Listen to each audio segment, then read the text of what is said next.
I would say that even though every injury is different and a lot of people do get injured, it affects everyone. It affects that individual more than people would know. Because if you remember, after I came back to my first practice, I had someone tell me that it was just an injury. You didn't need all that media you didn't need all that public, that you didn't need the public eye on you after what happened to you because everyone gets injured. Like you're just one out of the many. And that really hit close to home because to me, it wasn't just an injury. It altered the course of how I play softball now. Hello, and welcome to Catching You, a dad and daughter's softball journey. I'm Lacie, a dad who's been in the dugout and on the sidelines. And I'm Lacie, the daughter whose journey through softball has been filled with incredible wins, tough losses, and so many lessons both on and off the field. For the past 16 years, we've navigated the highs and lows of softball together, from the local fields to national tournaments and everything in between. From the challenges of recruitment during COVID to the mental and emotional roller coaster that comes with being a student athlete, we will be sharing the perspectives of both the parent and athlete and firsthand experience of the impact of sports on mental health and the importance of support from the sidelines. Welcome back, everybody, to Catching You podcast. I am your co-host. Now with me is the other co-host, Lacie Ham, and we have our guest back, my wife, Lacie's mom, Emily. Emily, say hi. Hello. Lacie, say hi. Hi. Yeah, we're coming off the comebacker into Lacie's goal, so to speak. She goes to ICU. Lacie, how long were you in ICU again? 5 days, 4 days. 4 days, and then you got transferred to the Kaiser. Yeah. Wow, crazy stuff. And what kind of medicine were they giving you again? You were They were saying giving me, I had a skull fracture and a bruised brain, and Yeah. they were giving me Tylenol. Yeah. Tylenol. Well, maybe that's what the doctor prescribed. I remember telling them, I'm like, you need to give her more of something. I think that's what I was in so much pain especially in my head. Like it just kept pounding and pounding. And I wanted it to stop. And they gave me Tylenol. And I was like, that's what you take for like a little headache, you know? Right. I have a bruised brain. So Yeah, this is a massive let's amp headache. it up. Yeah. Yeah. We'll get into the support you got from your teammates while you were there, but let's get into the second question. So last week, a girl named Micah, Instagram messaged me about a couple questions. We answered the first one, which is, how do you get over being in a pitching slump? The second question, Lace, if you can answer it, is, and I don't know if you can because it's super general, is how to not be scared on the mound. Well, I mean, I mentioned before, like it's what you're scared of. Like, what are you scared of? Are you scared of the ball? Are you scared of not performing? Are you scared of a batter? Like, it all depends. Like in my case, I was scared of the ball coming back at me, and it was ongoing for a few years. But I mean, yeah, it just all depends on what you're scared of. I mean, if you're scared of not performing, then there's got to be some shift in the mindset of just going out there and kind of going at batters hard and not really being scared of what the outcome is and just really focusing on hitting your pitches. But if you're scared of the ball, depending on why you're scared of the ball, you might want to practice getting hard ground balls hit back at you, like with your team. But it's definitely something that can be overcome. For sure. Yeah, especially so fielding ground balls, right? Like I think you do a fairly good job. I think you're actually one of the better fielding pitchers out there because Chris constantly worked on that, right? I mean, he would hit it right back at you as hard as he could, and then he would hit it to your left, and then he hit it to your right, and you work on footwork, right? So if that's something that you're scared of, Micah, or whoever is listening, have somebody hit a ball back to you in different ways, front, left, right. If you're scared of a ball coming back at you, number one, put a mask on. Yeah. right? Yeah. We definitely encourage that now. We didn't in the past when we were bat busters, but now we encourage it to everybody. Everybody, it should be required. If you are concerned about the ball being hit back to you, I think Lace would say, "Well, hit your spots. Don't throw it down the middle." Yeah. You're going to react in some way, but I've had balls hit at my shin, my stomach, my legs, like my thighs, and I've had bruises for many weeks. Yeah, If it hits any part of your body, you're going to be fine, except your head, of course. So wear a mask. yeah. Didn't you have a ball hit back to you this weekend, like it hit at your feet? You had that. Oh yeah, it was kind of fast. It was like a really fast ground ball, and I just kind of like bent down and pulled down, and it went in my glove. So lucky Yeah. me. And what was your ERA over the weekend? Because remember, your first game, I'm going to tell everybody, your first game this season, you gave up 7 runs and didn't even make that. Did. You only got 2 outs and you gave up 7 runs. So your Yeah. ERA after your first game was super high. But describe your ERA this weekend. What was your So ERA? this weekend was 0.57 ERA with 1 earned run and 7 strikeouts, I think. And then I pitched a full game against Seattle and a few innings over the next 2 days. Yeah. So Great job. After Mom and I were just like, holy cow, after that first game, we're like, yeah. But yeah. you turned it on. Now you're kind of getting in a groove, and we're excited to watch you play. And let's get into, she's in ICU. Talk about the support from her teammates, and what did remember they were leaving, I think that weekend, right, to New Jersey. So talk about the support from her teammates, and then what did the teammates do while they were in New Jersey? Teammates started pouring in automatically. Like you said, you had teammate visit you in the ER hospital with her mom after you got transferred to the children's hospital. We had people coming in, especially, I think, so it was Sunday, and then I think Monday is when people were leaving and people were coming, stopping at the hotel before they went to the hospital. I think that was uh, Liv. I think it was another 3 girls, and they ended up putting your face. I think it was like a vanilla postcard or something that they were able to put you into the picture. They made sure that they came and saw you prior to leaving. They didn't want to, first of all, they didn't want to go without you. Second of all, they made that transition of, well, let's put her face on a piece of paper and bring her with us. Yeah, it was like a flat Lacie, right? So they took a picture of her in the hospital with her thumbs up. If you guys watch it on YouTube, her thumbs are up, and they created a flat Lacie, and they Yeah. took her wherever they were in New Jersey. Pretty cool stuff. Of course, Mark was there, family was there to make sure everybody knew how you were doing. So slowly but surely, everybody was being updated with your progress. And it came slow. There were some very scary moments where it was hard for me to watch you be in so much pain because there wasn't anything that I can do. There wasn't anything that that time the doctors thought they could do. They just said, we need to wait. We have to wait till the swelling goes down. We have to wait and see. We have to see how her body responds. Tomorrow we'll do a CAT scan, and then the next day we'll do another CAT scan. So it was really a waiting game of how you were going to recover. Um, and so that was hard. I don't like to wait. I'm not a waiter. And I think being preoccupied with having people come and having people respond on Facebook distracted me a little bit from having to see you in so much pain. So I appreciated everybody that was reaching out and being concerned with you. And you were concerned because I think there were moments where you were feeling really good. You're like, Mom, can I do this? Can I do that? I'm like, no, you can't.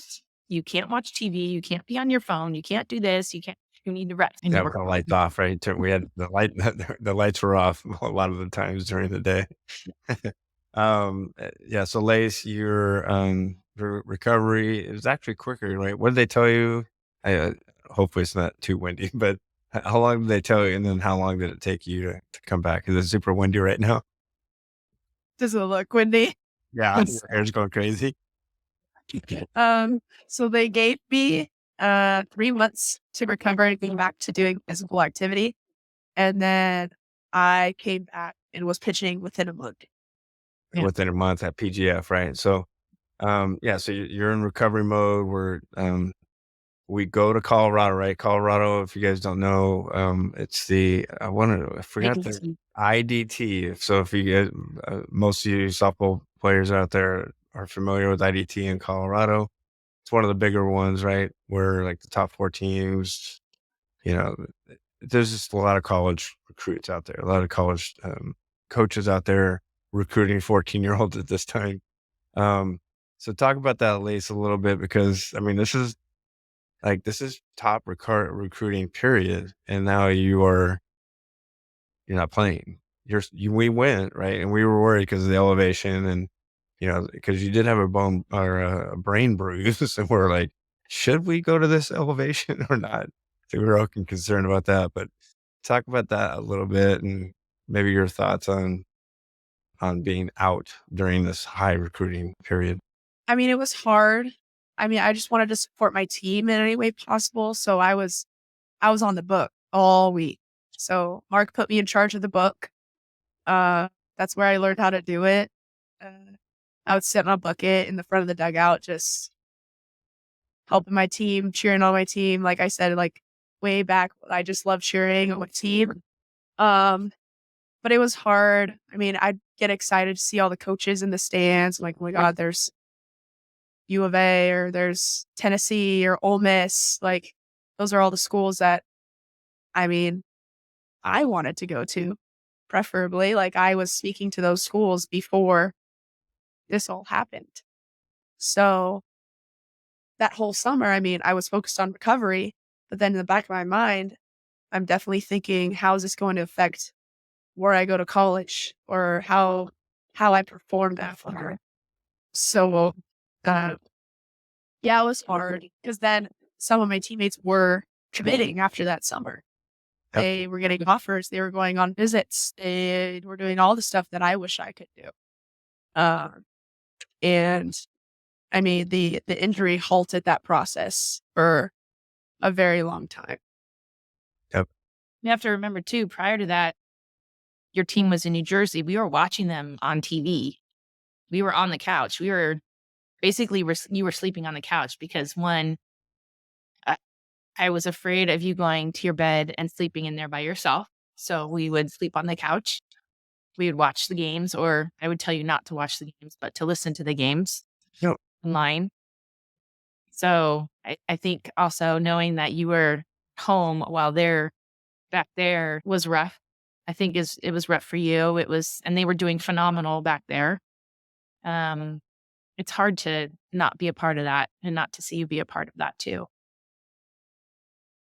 Yeah, I think they won it, right? I think we won that tournament, which is kind of cool. Okay, so we come back from Colorado. You're thinking, did I just miss out on getting recruited? So, like you said, you came back 2 months early, right? You recovered well enough. They gave you the go ahead. So, and what were your thoughts on like?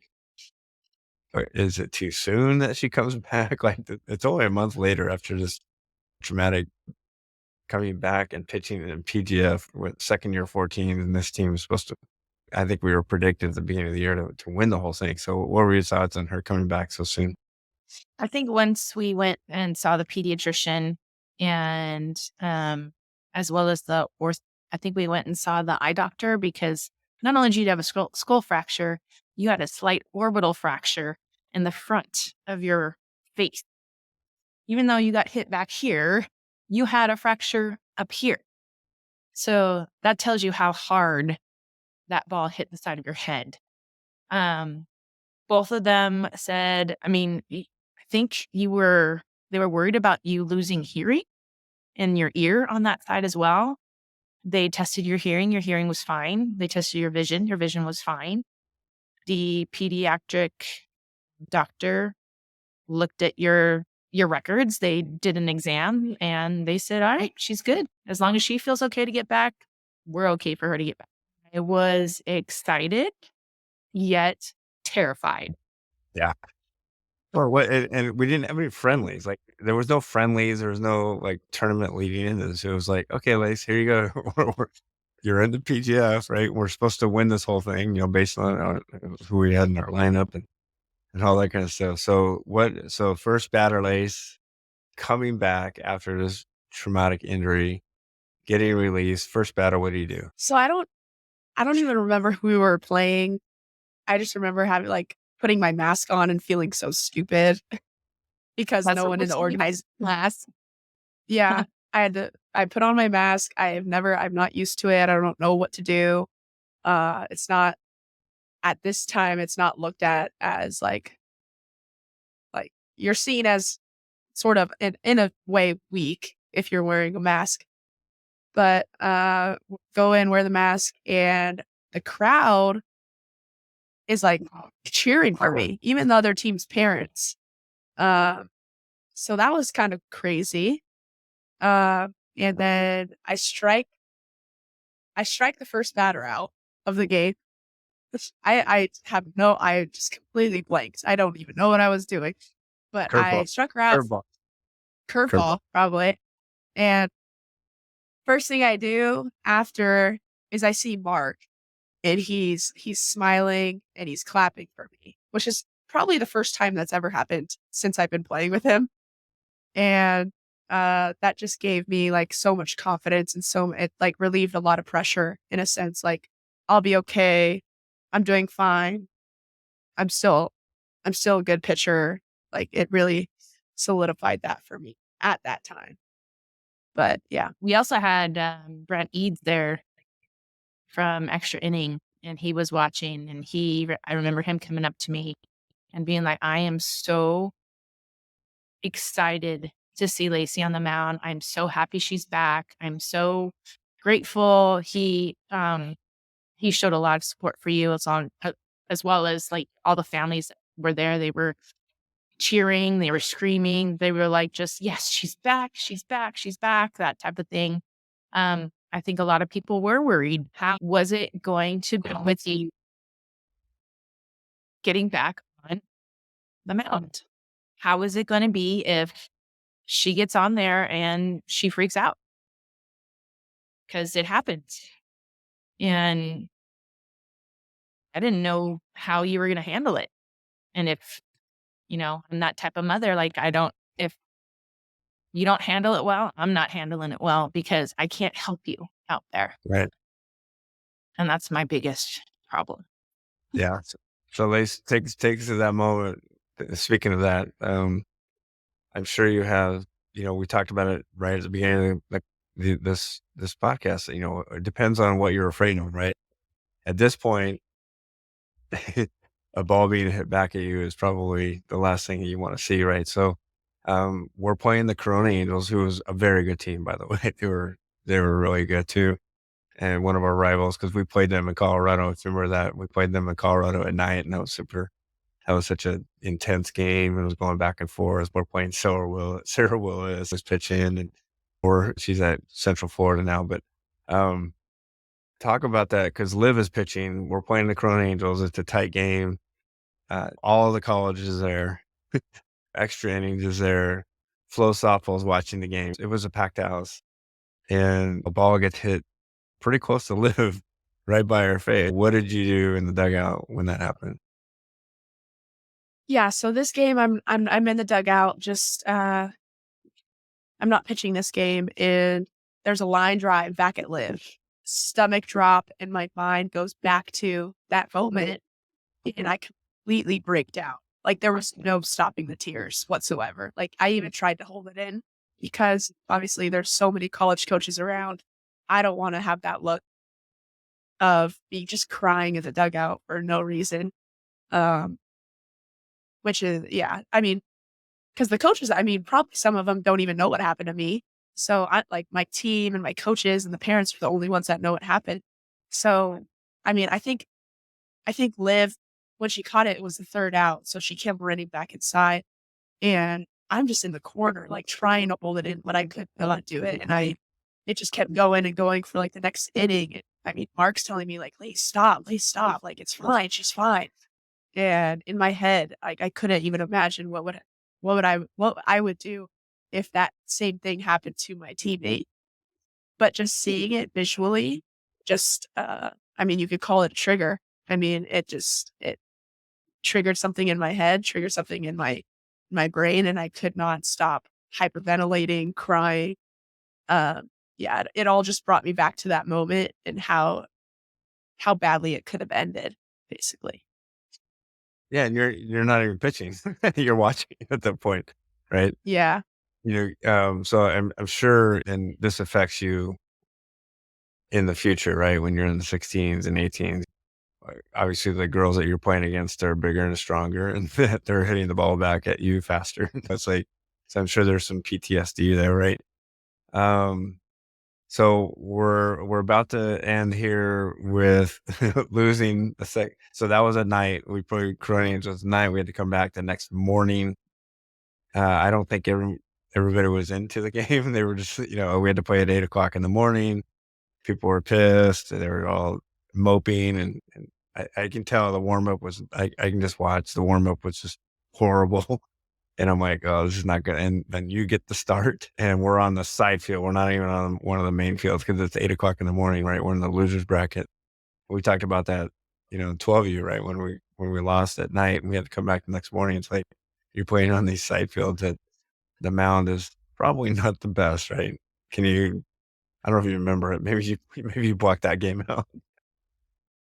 I have no recollection. Yeah, Yeah. you didn't make it out of the inning. And just again the attitude with the team was it's not there. I think you walked the first two batters. The mound was just, I think it was a big giant hole, and it didn't end well. Let's just say that. Any parting thoughts, Em, on her recovery and what you thought? Did it go well? Did it not go well? What are your final thoughts there? I think we are extremely lucky for how she recovered, how she went through the whole injury process. It could have been a whole different story. She's resilient. She's determined. We went through PGF. We didn't get the outcome that we wanted. And then I just remember, I think it was a week later, Mom, I got volleyball tryouts. Can I play ball? Am I going to be cleared to play volleyball? What do I need to do? I need to talk to the coach. I'm like, yeah, you do need to talk to the coach because I don't know. So she was excited to play volleyball. Volleyball was your fun sport, which I absolutely love that you were involved in that. And you went, and I think this was your sophomore year. So I think you were on the JV team. Yeah. So JV team, the coach was like, absolutely. Yeah. Once she's cleared, she's good to go. And I believe, I mean, you didn't miss anything for volleyball. The injury did not hinder you playing volleyball whatsoever. So That's right. It was 2018, 2019, sophomore, right? Remember that? Okay. Well, cool. Lace, any parting words, any words of advice as far as people getting injured and how to recover? I know you need to get out of here in a second. I mean, every injury is different. When I tell people what I did, like what happened to me, and like, oh, like, how long were you out? I was like, oh, a month. They're just very confused because I mean, you have ACL injuries that last maybe 6 or 7 months, and they feel like they can go back within a few weeks after surgery, but you just can't. And every injury is different. But I would say that even though every injury is different and a lot of people do get injured, it affects everyone. It affects that individual more than people would know. Because if you remember, after I came back to my first practice, I had someone tell me that it was just an injury. You didn't need all that media you didn't need all that public that you didn't need the public eye on you after what happened to you because everyone gets injured. Like you're just one out of the many. And that really hit close to home because to me, it wasn't just an injury. It altered the course of how I play softball now. So I would say after you get injured, you have a whole community around you that supports you. You have There's always going to be someone that supports you, whether it's your coaches, your teammates, your family, your friends. There's always going to be someone that supports you, even if there's going to be people telling you that it didn't matter. It doesn't matter that you got injured. You have to bounce back from it. And some people don't bounce back from it, and that's okay, because sometimes that mental block is too much, and it withers you down. And sometimes that I felt like that mental block was too much for me, and I didn't know if I was going to get over having a ball hit at me and not having a panic attack. So it's just taking time to reflect on how that injury made you feel, and just be patient in the recovery process. Yeah, 'cause that's huge, right? Well, Go also ahead. there's Sorry. a very, very popular softball player who is now out for her season. How is she going to deal with that injury? She's got a huge following. She's got a lot of support. Thank goodness she's back home where she feels comfortable. I think it just depends on the player and your outlook and your mental strength. But I do think you touched upon it's the support. And I honestly feel like if I didn't have the support of all those people around us, whether I knew who they were or I didn't, I don't think I would have gotten through what you did, like with you as a parent, because without that continued like reassurance, like everything's going to be okay. She's going to be fine. It's okay. You can reach out. You can do this. You can do that. That made a huge difference. If I didn't have that community, if I didn't say anything to anybody, things would have been completely different. I probably would have been like, Lacie, you're not pitching. You're not pitching anymore. Because I didn't want you to get hurt again. Yeah, we So touched upon it last week, right? The support, this is definitely a family. It's a family, right? Softball community is definitely a family, and your injury is a little bit different from an ACL, right? Someone you have surgery, and yes, we feel bad for her. It's going to take a long time for her to recover, and she's probably going to have some mental health issues, right? She's going to want to come back early, like you said. She wants to get on the mound. She wants to show that she can do it, but she's going to have to be patient. Yours was a line drive to the head, right? And so now every ball that comes by you might have a little bit of some fear, right? And you have to overcome that fear. And it's not like an injury. It's like, oh, Lacie, suck it up, get back on it. This is, now we're getting into it because you didn't have a mental health issues before this, right? You were on Mark's team. You were number one team in the nation. We're supposed to win PGF, and you're confident going into, you didn't play a whole lot in high school. You were confident coming into this team that you were going to play well. You were going to get looked at by these Power 5 schools. And then it changed in 1 second, right? And then now you have to deal with these mental health issues, which it is. There are mental health issues out there, people. It's not just a thing. And now you have to navigate through that for the remainder of your softball career. Thank God that you are persistent, like Mom says, and that you have that grit, that you're just like determined to come out of this on top, which, you're a junior in college now. You had a great weekend. And so you're thriving rather than trying to survive, which was kind of cool. All right, let's end it here. I appreciate everybody listening to Lacie's story. We're going to start interviewing some other coaches and other parents. So get ready for that. And I want to say thank you and catch you guys on the other side. Lacie, I love you. Emily, Love you. love you. Well, Bye. yeah.